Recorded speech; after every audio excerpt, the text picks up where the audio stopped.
sifa za wana wako, pokea sifa za midomo yetu, pokea maabudu yanayotoka ndani ya Roho, yale uliyotenda, yale utakayoyafanya. Bwana, hawa watoto ni jibu moja la maombi, ni jibu moja la kuonesha upendo wako kwetu, uaminifu wako kwetu, na kwa malengo umetupa watoto hawa Bwana. Tunawabariki na kuwaweka kwako, watunze na kuwalea katika njia zilizo sawa, wanapoendelea kukomaa kuwa watu wakubwa. Baba, uwafanye kuwa wenye sifa, watoshe kwenye njia za uharibifu, na uwalete katika njia zako zilizo sawa, njia zinazokupendeza, njia zinazokupa utukufu. Baba yetu, watoto hawa umetupa wawe misaada mikubwa ndani ya familia zetu, halafu endelea kuwatengeneza ili waweze kufikia makusudi yale. Bwana, tunawavunjia mbali nia mbaya, marafiki wabaya, roho mbaya zinazowaleta kuwa wakaidi, kutokuwa wanyenyekevu, kuwa balaa katika familia. Bwana, roho hizi ziwe mbali nao, bali Roho Mtakatifu wako Mungu wetu ambaye tumekuamini aweze kuwatembelea, aweze kuwaongoza, awajaze na kuwatumia kwa ajili ya sifa zako. Baba, wape akili wanafunzi wanapoenda shule, walinde na ajali zote za njiani. Bwana, waepeshe mbali na macho dhaifu ya watu waliotumwa na Ibilisi katika dunia hii. Baba, walinde na kuwatunza ili maovu yasiwapate, ili wachawi wasiwaguse, magonjwa yasiwaangushe. Bwana, wasimamie na uwe nguzo la moto kwa upande wao. Mfalme, watoto wote hawa ambao wamesikia sauti hii, wamesikia sauti na kuja mbele zako ili waweze kukusikiliza, ili waweze kuanza siku pamoja na wewe. Bwana, acha tena neema ya kipekee juu ya maisha yao. Tunawatakia kila la heri katika mchana wa leo. Tunawatakia Bwana baraka zako katika jina la Yesu, amen.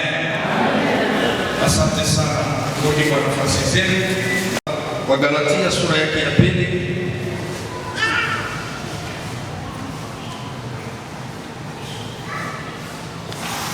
tutasoma verse yake ya 13-14, halafu tutamalizia 18. Kama tumepata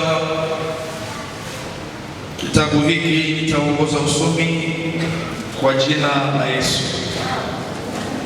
Kwa jina la Yesu. Nasi tukitenda kazi pamoja naye, ili katika kila neno tukizipatia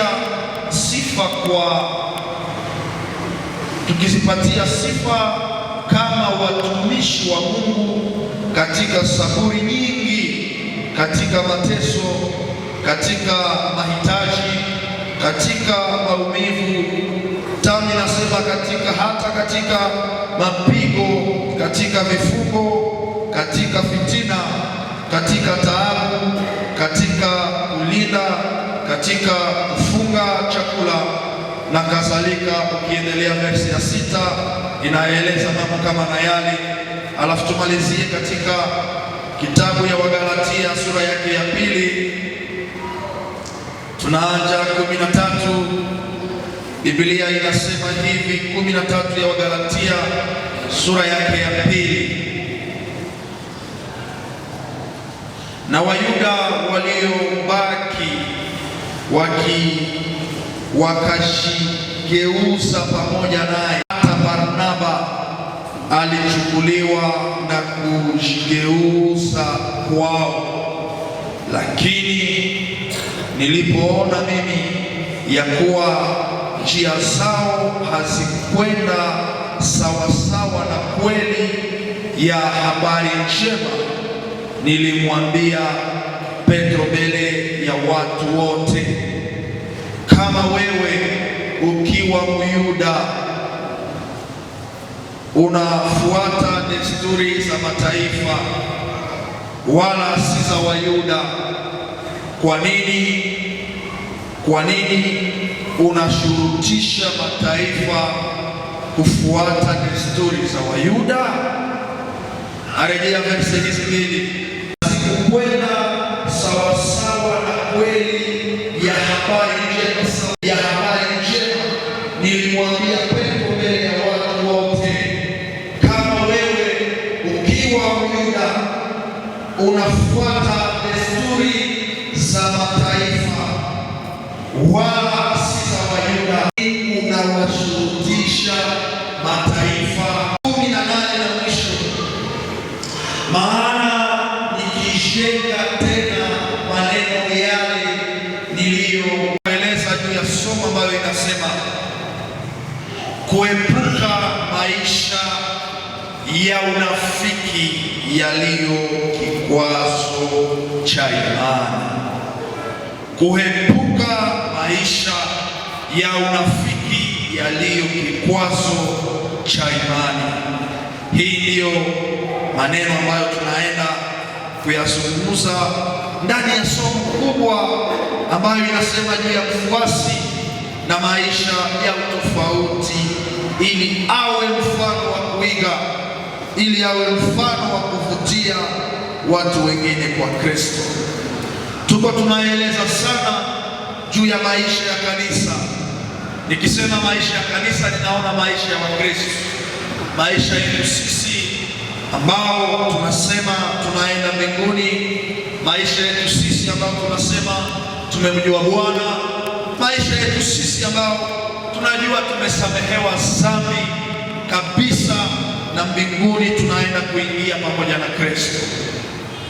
Alafu Paulo katika somo hili anatuletea angalisho katika maneno yote ambayo ameyasema katika vitabu hivi viwili, na analeta sana insistence, mkazo juu ya neno ambalo linasema juu ya unafiki katika namna ya kutembea pamoja na Mungu. Unafiki katika lugha ya Kifaransa tunaita hipokrisi. Hipokrisi ni hali ambayo imeishi sana, imekaa sana katika maisha ya waamini, imekaa sana katika maisha ya kanisa, na hii inaacha mvutio wa kanisa nje isiweze kuwa na imani. Paulo anasema ya kwamba sisi tukitenda kazi pamoja naye, pamoja na Mungu, tunawasihi sana nyinyi ambao mmesikia neno, nyinyi ambao mmemwamini Kristo, msipokee neema ya Mungu kama kitu bure. Msipokee neema ya Mungu kama kitu isiyokuwa ya thamani kwenu. Kwa nyingine hatua anasema namna ya kupokea neema ya Mungu, hata kama ni favere yenye iko imerite, lakini mujikaze kwenu mnapoipokea, alafu mfanye tendo, mfanye mambo ambayo italeta neema ya Mungu kuwa na usamani katika maisha yetu. Kanisa la Bwana, Mungu ametupa neema, ameachilia neema kwa wote wanaompenda, ameachilia neema kwa wote wanaomtumikia, kwa wote wanaomnyenyekea, kwa wote ambao wamemwamini. Lakini hiyo neema ya Mungu tunaweza kuifanya kuwa bure katika namna yetu ya kuishi ndani ya hiyo neema.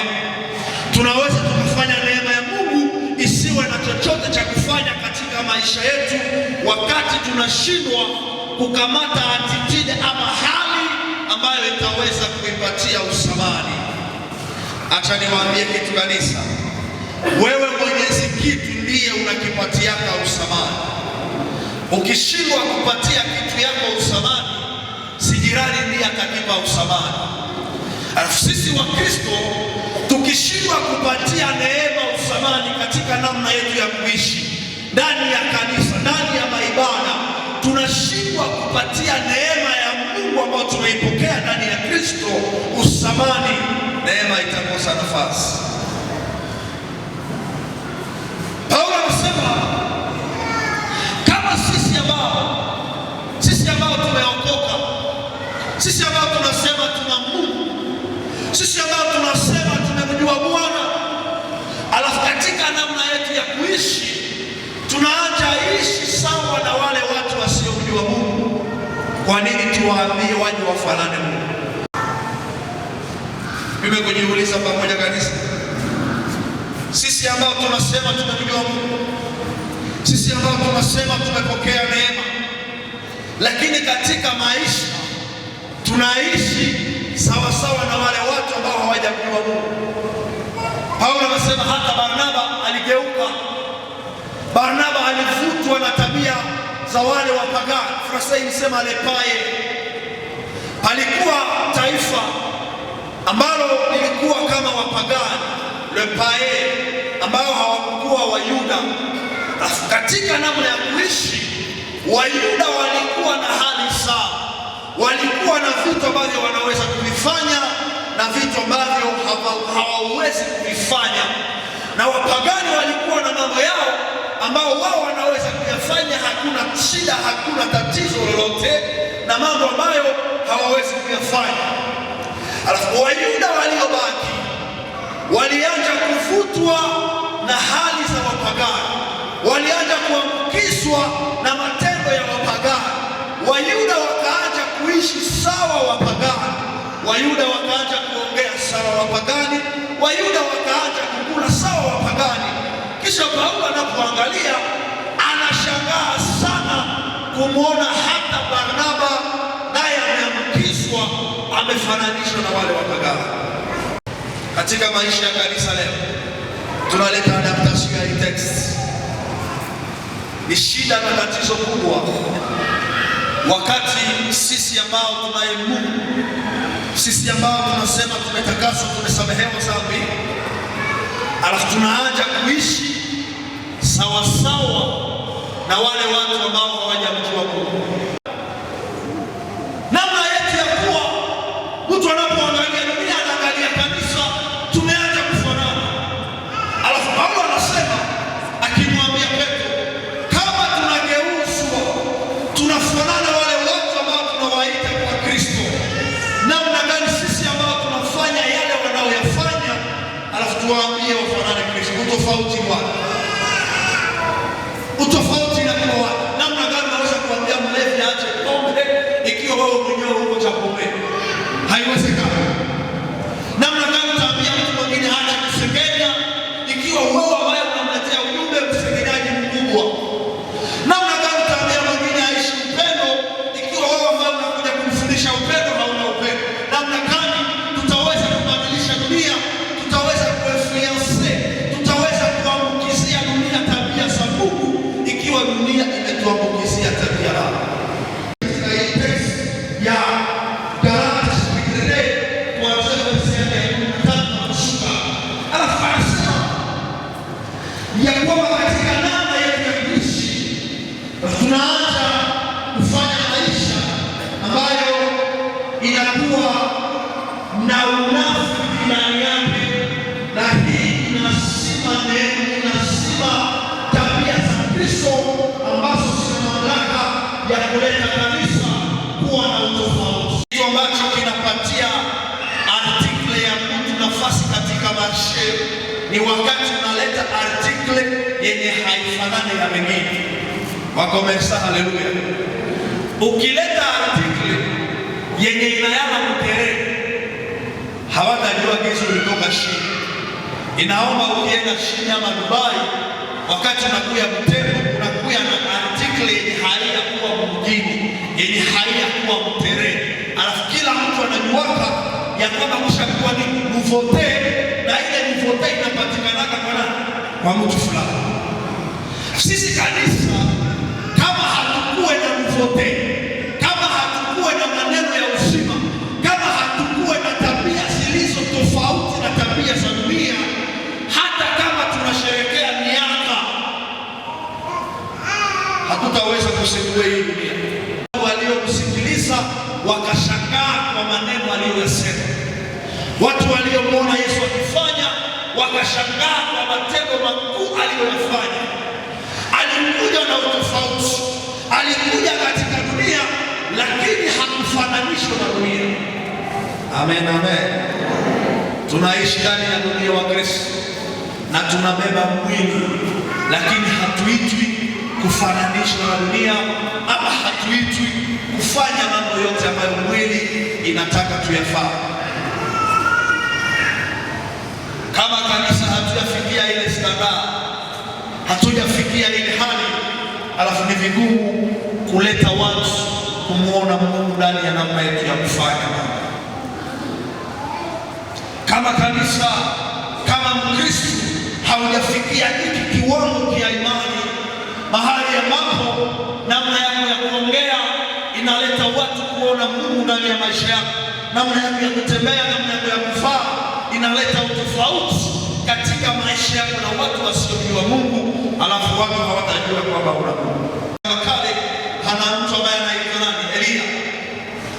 Elia akakutana na changamoto na taifa la Bwana likachukuliwa katika maisha ya idolatry, maisha yaliyo mbali na Mungu wa imani. Hiyo ni tabia mbaya sana. Tusipowaambia tunawakosea. Katika hali kama na hii, hakuna mahali tunaelekea. Kuja kanisani sababu ya wimbo, baada ya wimbo unaondoka. Alipoona taifa limeanza kuchukuliwa na hali za kidunia, taifa la Bwana limeingia katika mfumo ya idolatry, ndani ya mfumo ya Baal, Elia akasimama akasema, na ijulikane Mungu wa kweli. Elia akasimama ndani ya taifa, hata kama wengi wao walikuwa wamechukuliwa katika ile mfumo, lakini Elia alionyesha utofauti, sababu namna yake ya kuishi haikuambatana na wale watu ambao walikuwa wamemfuata Baali. Akasema, na ijulikane Mungu wa kweli. Kama Baali ndiye Mungu, na ijulikane. Kama Yahweh ndiye Mungu, na ijulikane. Kisha katia defi, Biblia inasema wakapanda kwenye mlima, wakaleta mapresi, wakaleta mambo ngombe, wakaletea mawe, wakafanya madhabahu, alafu akasema Mungu atakayeshusha moto ndiye atakayekuwa Mungu, ndiye atakayetangazwa, ndiye atakayeheshimika. Elia yeye hakuwa korombi. Elia angelikuwa korombi, angelikuwa amportewa ile mfumo ya idolatry, hangeliwezaka kumsimamisha Mungu katika mazingira ambayo imechafuka. Elia angelikuwa naye alishaona kama Baali toka anakuwa na moyo na anasinyenyekeza mbele yake, hangeliwezaka kuleta defia kudefie Baali. Elia akasimama, na Biblia inasema yuko wapi mtu mmoja atakayesimama mahali pa mabomoko ili niweze kuliokoa taifa? Katika hili kanisa Mungu hahitaji watu wengi, anahitaji mtu mmoja ambaye atasema, mimi ni hapa, nitaishi tofauti. Hata machafuko yanapoingia, mimi sitajiadapte kwa ile machafuko. Hata kama watu wote watakuwa hivi, hata kama wamama wote watafanana hivi, hata kama wababa wote watafanana hivi, lakini mimi nitabaki katika msimamo wa kibiblia. Bwana Yesu asifiwe. Huu ndiye mtu ambaye Mungu anamhitaji katika kanisa. Huu ndiye mtu ambaye Mungu anamhitaji ndani ya jamaa, ili kupitia yeye Mungu atukuzwe na Mungu aheshimike. Elia aliposimama, Mungu akasimama pamoja naye, na Biblia inasema Mungu wa Elia aliheshimika na Mungu wa Elia alitangazwa. Hata leo tunamshuhudia, sababu Elia aliishi tofauti katika mazingira yaliyokuwa magumu, katika mazingira yaliyokuwa mabaya. Hata kama watu wote walifanya, lakini Elia alibaki katika msimamo. Hakukubali hipokrisi, mahali ambapo unapokuwa kwenye bahari unamfanana, tena unapokuja kanisani unafanana na watu wa kanisa. The chameleon spiritual. Mtu wa pili anaitwa Petro katika Agano Jipya. Biblia inasema Petro aliishi na Yesu. Tunafurahia kitu moja katika historia hii. Petro aliishi na Yesu. Alafu katika namna ya kuishi na Yesu, hata kama alikuwa hajakamilika vizuri, lakini palikuwa mambo ambayo yalikuwa yanamwambukizia Petro pasipo kujua. Hizi miaka 3 Petro alifanya na Yesu, kulikuwa vitu ambavyo Yesu alikuwa anaviacha ndani ya maisha ya Petro pasipo yeye kujua. Unajua Unaweza kuja mbele ya Mungu, kuna mafeblese zako, unakuja mbele ya Mungu uko na maesifisanse katika imani yako, lakini ofire ya Mesi uko unaishi pamoja na Bwana, anakubadilisha pasipo wewe kujua.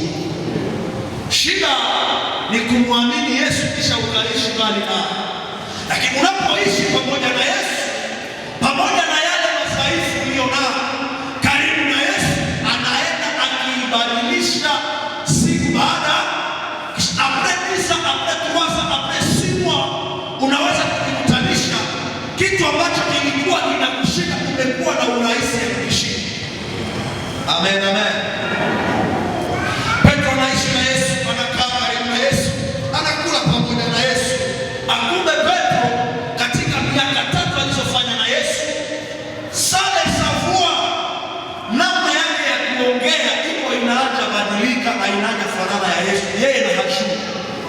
Ukakuwa na shida na makosa adabu, utakuwa mkosa adabu na haujui ushakuwa mkosa adabu, inakuwa automatic. Amen, amen. Ukakuwa uko mtakatifu, ukaishi na mabaraka, ni simwa umekuwa baraka.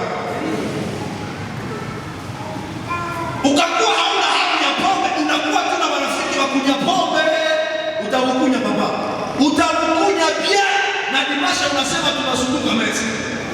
Mazingira ina uwezo ya kubadilisha mtu. Petro anabadilishwa pasipo kujua. Anasema wakamkamata Yesu, Yesu akaanza kumpeleka ovyo ovyo, alafu Petro anafuatilia. Ilipokuwa magharibi, wakawasha moto kelgepa wale watu waliomkamata Yesu, alafu Petro naye alikuwa akifuatilia Yesu, anakuja anakaa karibu nao. Alafu wakati wanazungumza, Petro naye anashtuka kuingia mromaya, wanaanza sema. Kisha kadada kamaya kakiana kasema bwana wajama, utipe mwenye iko hapa huko, hamuone gizi anafanana Yesu. Haya pakanaka mafuta sio fanana Yesu. Unanisikia vizuri? Petro aliishi na Yesu, sura ya Yesu inaanza kumwambukia.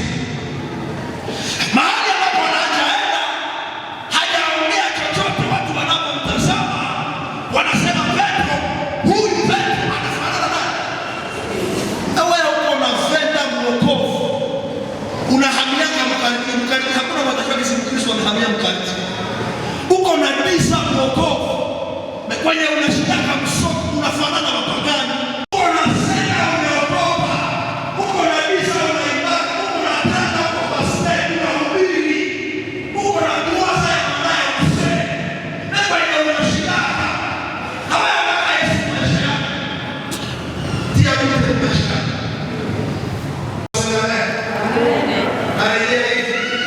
Nasema haiwezekani mtu ufanye disa mwokovu kisha watakuwa nafika msoko na msoko hawajukishi Ukristo. Kuna watu wasikusema ninaokoka hawezi kabisa katika namna ya kuishi. Petro hajatetea mimi ni mwanafunzi wa Yesu, lakini mahali alipokaa wakamtazama Petro, wakaona Petro ana utofauti nao, ana chapa za Kristo. Paulo akasema mtu asijidharau, sababu nimebeba chapa za Kristo juu yako. Maana hadi kwenye unapita watu wanakuona, wanaona Mungu kwa maisha yako. Amen, amen. Kanisa la leo na jioni, esti kama hakusemeseme wanaweza jua Kristo kwa Kristo ni fulani. Usipovala Mkristo azalimu na unapita mmoja, watajua Kristo kwa Kristo kabisa. Usipotia mitambala kwa kichwa, eske watajua Kristo kwa Kristo?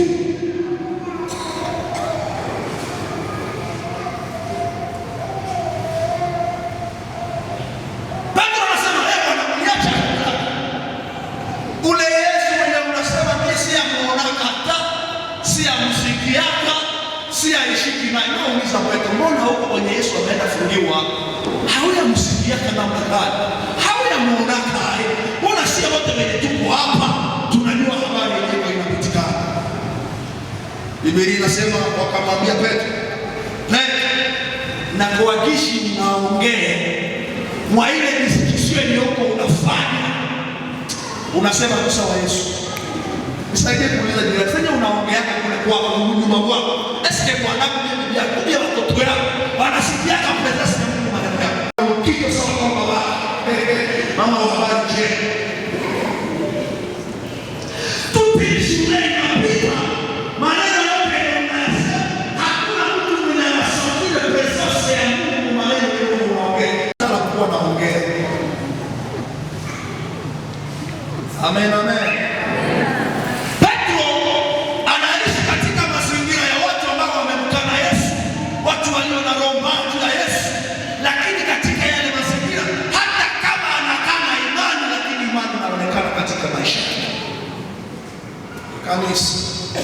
Kanisa wa Kristo wenzangu, hapa ndipo Ukristo umeharibika.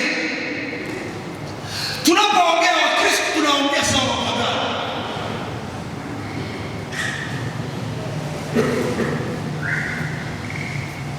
Leo ni rahisi sana kuwaona Wakristo wanaochafuana na hali hii.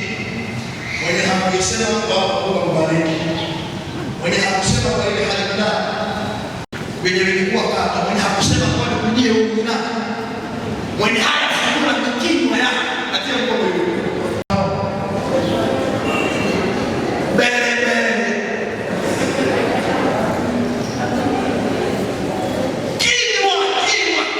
kinywa na tukisema kamata Biblia tunaenda kuinjili tutakosa ya kuongea.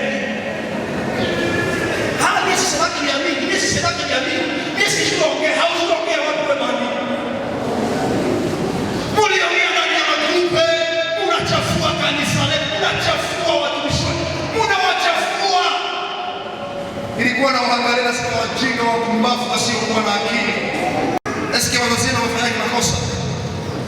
Wakesema wafanye kosa ndani ya mambo zenu. Nimesikia Wakristo na hisheni garso na karatena kanajihangaika, lakini kanisa isemeka kinywa.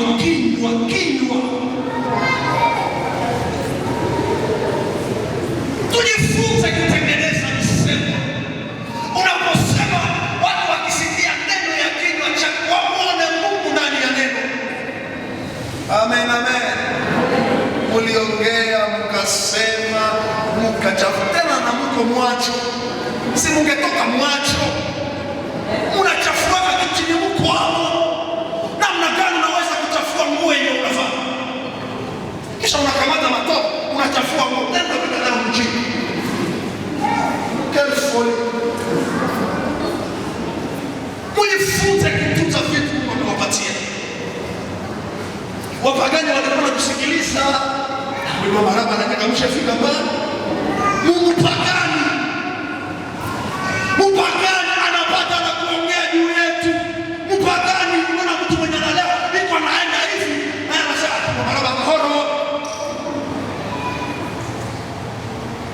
Ambia jirani yako shona mdomo. Unakosa wenye hamuongea. Lakini hali inayopatikana ndani ya community unapata mazungumzo ya kuongea. Bwana wafungue na pepo ya kinywa isiyokuwa na maana kwa jina la Yesu. Kama utanipa amen, je posséder.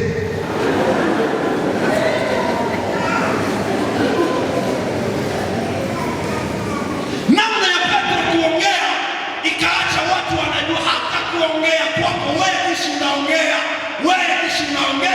Wewe uko mtumishi, wewe uko mwanafunzi wa Yesu. Petro anafanya sala ya kukashirika. Anatoka kwenye ringo sema, "Kisi unanionea, mimi nawaacha na mimi na yeye." Mambo ya master kuya na kutembea, wewe kisi unatembea wewe. Kima kuangalia maisha yako, basi uko na trust ya mbinguni.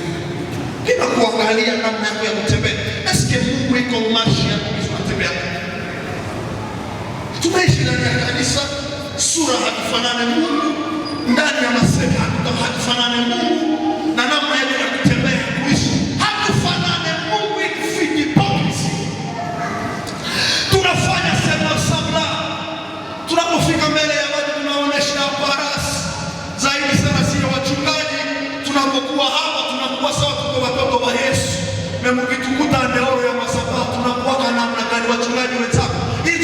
ambao tunakuwa namna gani? Waimbaji wazee, tunapokuwa nje ya kanisa, maisha yetu ni gani? Mahali ambapo Bwana pekee anatuona na mambo gani unayafanya? Ndio maisha ambayo Wakristo leo tunatembea ndani yake. Hii ndio maisha ambayo tunaishi ndani yake, maisha ya parasi. Exterieurement tunaonekana kwa watu walio sawa, lakini kama somo à l'intérieur tunaangalia kesi ni viozo. Ndio maana Biblia inatoa mfano, inasema kaburi kuiona kwa nje inamelemeta, iko pave na mandale za à l'intérieur kuna viozo, kuna mbidi, mivunyo ndio inajaa ndani. Kwa Kristo wenzangu, maisha tunayoyaishi haiturahisishe kuwaleta watu, haiturahisishe kuimpact, haiturahisishe kuacha Mungu anaishi katika maisha. Alafu nafunga pointi ya kwanza ili nisikumbuse kwa dakika 5, pointi ya pili na tufike mwisho. Nafunga neno juu ya hipokrisia. Hipokrisia ni nini kwanza? Hipokrisia ni definition iko sana. Ni hali ambayo inaishi ndani ya mtu, alafu inakuleta kufanya kitu ama kusema kitu ambacho hauko amezi ya kusema kwa presence ya mtu mwenye ulisema. Hipokrisia ni hali ambayo inakuleta kuishi maisha ambayo haiko maisha yako ya kweli. Donc inakupatia forme ya kitu lakini na hakuko kile kitu. Sasa ni hipokrisia. Tulipokuwa watoto wadogo tulikuwa tunafanya mitogari ya mikuko, tulikuwa tunafanya mitogari ya mihiji. Kwa jina ni nini? Wanaita nini? Mutogari. Eske ni mutogari?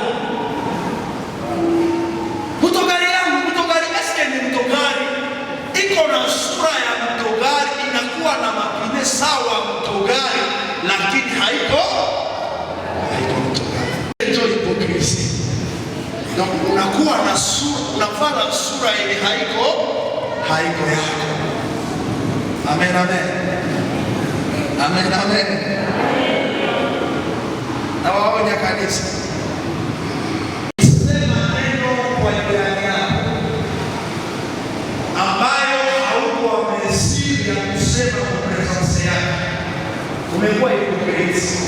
Kanisa, kumbe unapotafuta sema kitu Mungu, waje jiuliza ule Mungu atakuwa naweza kurudilia hapo. Kwa hapana, unafunga nini? Unafunga. Ukisema neno kumtu kisha akishakuwa unafanya samlasa mwenye hausemaki, uko hipokriti. Alafu nyie Wakristo waseme kama vous êtes des hypocrites devant mon pasteur. Majorité kati ya Wakristo wetu waseme kama nous sommes des hypocrites.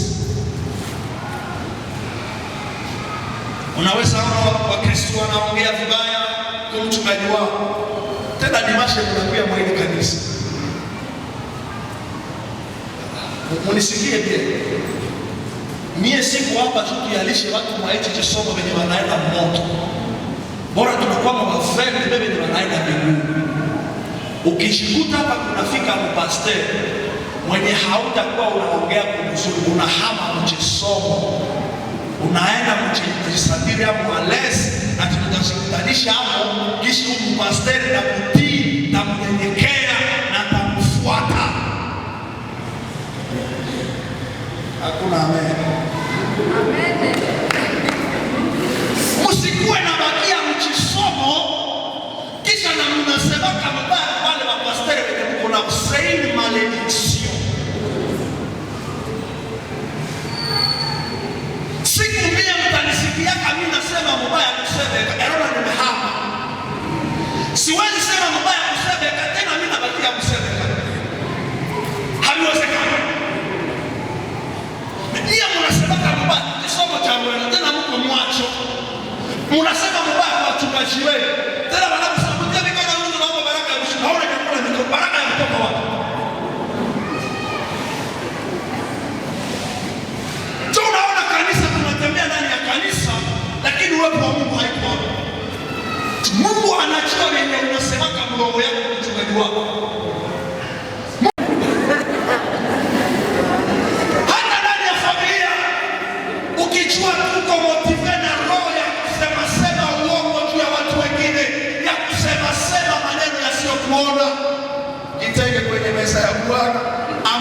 kurekebisha hiyo tabia.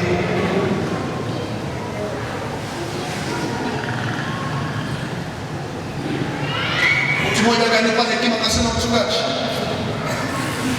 mchungaji, fanya angalisho sana, sababu haiko kila makofi ya kukushangilia ndio ya kukuinua.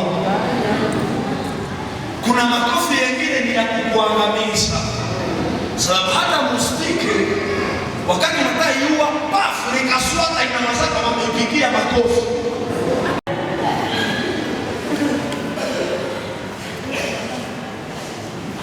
Ukubali itaonekana watu umeokoka sawa, lakini wapagani wanapokuona wasikuone kwa vitu vyenye yao wanafanyaka. Haleluya, ile ndio ninawaambia. Kumbe mpagani asizikombane na wewe, kisha nasema mimi si niko mpagani, lakini mimi na Kasero tuko tu sawa. Roho Kasero utoke na mchisomo uache. Amen, amen. Shimama basi tutaomba. Lakini Roho wa Mungu akueleweshe ile unafiki iliyo ndani ya roho yako isikukoseshe mbinguni, isikukoseshe kurisika mbele za Bwana, isikuletee culpability. Haleluya. Kama unaweza kuwa na pesa mbio kisha na huko ustable uende kuwa naye tukapo unaweza kuwa na pesa mbio na unakuja hapa mkusoko tunahubiri hakikusi hata na unaluka mariaji ya pili unakuwa unapita naye na mshia na fiere uende kuwa naye ndio sabiri nishakufa ya uka kale kachachu ndani ya roho zetu. Mungu atusaidie kaondoke. Kumbe kunaonekana utofauti. Ukishuka yale mashairi ya 6 wa Korintho wa pili, unashuka pale 14 unaendelea, utakutanisha anasema hakuna ushirika kati ya giza na Mungu. Hakuna ushirika kati ya Mungu na Beli. Hakuna ushirika. Lakini sisi kanisa tumeanza kuwa na ushirika na mambo ya dunia. Unaingia na kisomo, unasafiri presence ya dunia ndani ya kisomo.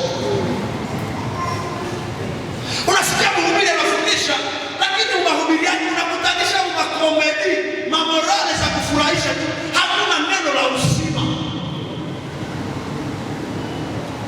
Baba ibashi wanaimba nao, wanapika siwa, wananyota chile chitari mzuri, lakini kumwisho ukamuuliza mulima ni hajie na aliimba. Bwana Mkristo tunafanya kunisoma tuanze.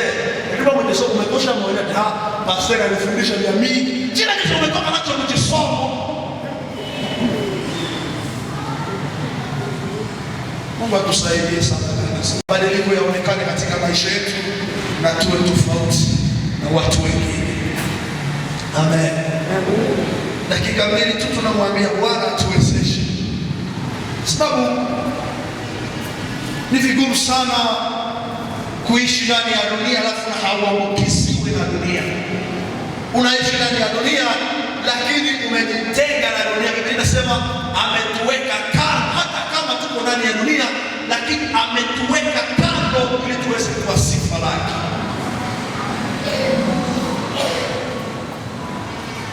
Leo ni siku ya kukubaliwa, leo ni siku ya matengenezo. Mahali ambapo mnafanya kazi, mnafanya biashara, Mungu aweke utofauti katika maisha yenu. Katika namna yenu ya kuongea, Bwana aweke utofauti. Katika namna yenu ya kufanya uchuruzi, Bwana aweke utofauti. Msifanye kama wapagani. Wakitembelea kwa kushoto, watembelee kwa kuume, ili siku tutakapowashuhudia Kristo waseme hakika huyu mtu anaishi tofauti na sisi. Kanisa la Bwana mkiwa mnaanza kumwambia Bwana neno moja, tutakuwa ukimwambia Bwana neno moja, akusaidia kuwezesha. Anasema uniambie, anafuata inatoa hili ukiwa mnaomba tu. Ambia Mungu niwezeshe, nisifananishwe na dunia ili nisije nikakataliwa. Nisifananishwe na dunia ili nisije nikatupwa katika ile ziwa la moto.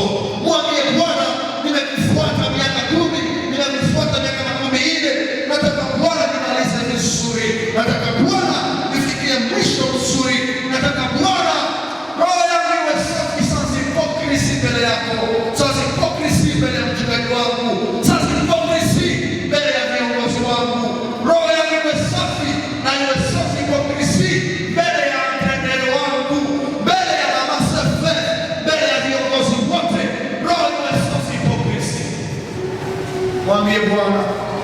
akusaidie katika imani yako, ili usije ukakumbwa na mambo yasiyokuwa sawa na ikakufananisha na dunia na ikakutenga na upendo wa Bwana na ikakutenga na haki ya mbinguni.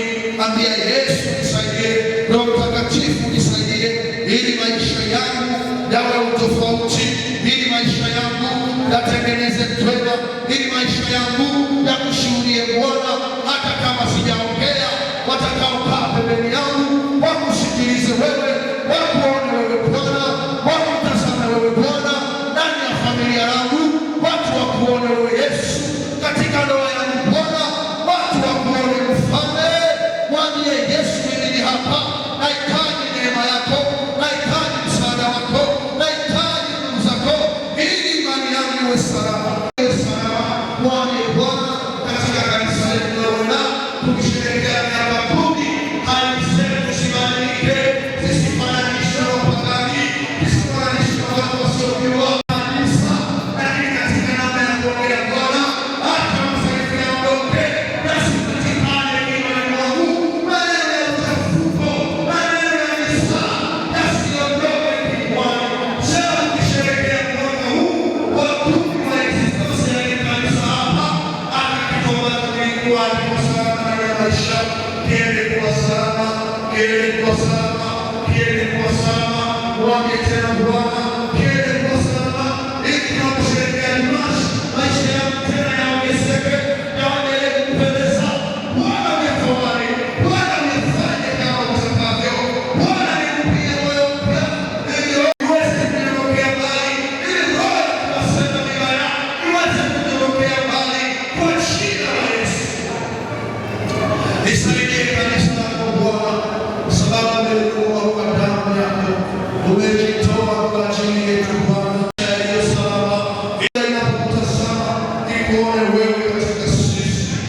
Niwezeshe Bwana katika mchana leo, mahali pote nitaelekea, hata wewe uonekane, hata wewe uonekane Bwana, watendee watu mema ndani mwangu Bwana, univukishe viwango vingine, niwe kielelezo katika maisha ya mamilioni ya watu. Bwana, nisaidie kanisa wawe kielelezo katika maisha ya maelfu ya watu, ili wote tuwavute kwako, ili waone mabadiliko makubwa. Bwana, waambie Roho itakaoleta jina lako litukuzwe, kwa jina la Yesu, kwa jina la Yesu, kwa jina la Yesu. Inuliwe sana na upokee ibada ambayo tumeifanya kwako, kwani ninakuinua na kukutukuza kwa jina la Yesu. Amen.